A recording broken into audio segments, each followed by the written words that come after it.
Hey guys, welcome back to the Calibrate Tools and DIY channel. You know, cutting plywood is probably one of the most common uses of our time when it comes to construction or DIY projects. Well, today we're going to see how a vertical panel saw helps to speed up that process. It makes it easy, fast, and safe. See you right after this.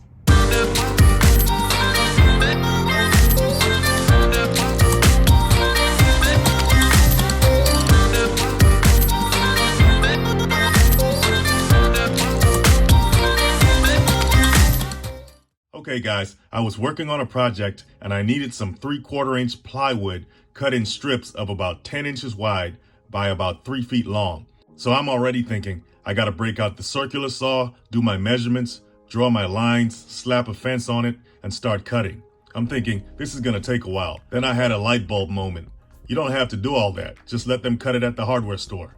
This is a vertical panel saw. It allows you to cut your material vertically or horizontally. It has vertical and horizontal measuring scales to set your measurements. And once you lock them in, you set your material on these rollers at the base of the device and you just feed it into the saw.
it out, turn it. Okay. You gotta make sure it locks in these holes because Okay.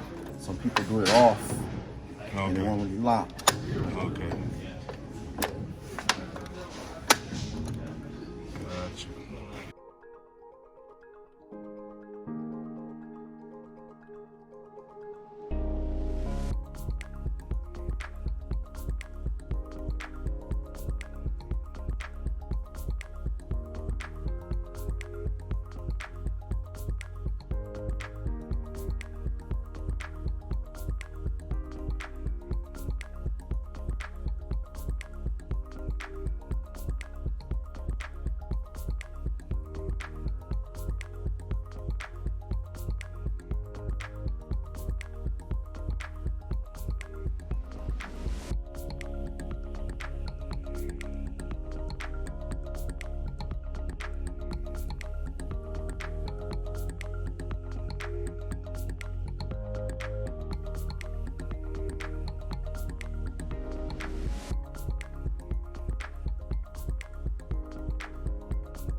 All right, so that's how a vertical panel saw works. Now, if you can fit one of those things in your garage, you got it going on, if you know what I mean. Hey guys, if you liked the video, hit the like and subscribe button. Don't forget to go to calibrate.com, sign up for the email list to get your 10 tips to beautify your home, okay? See you next time.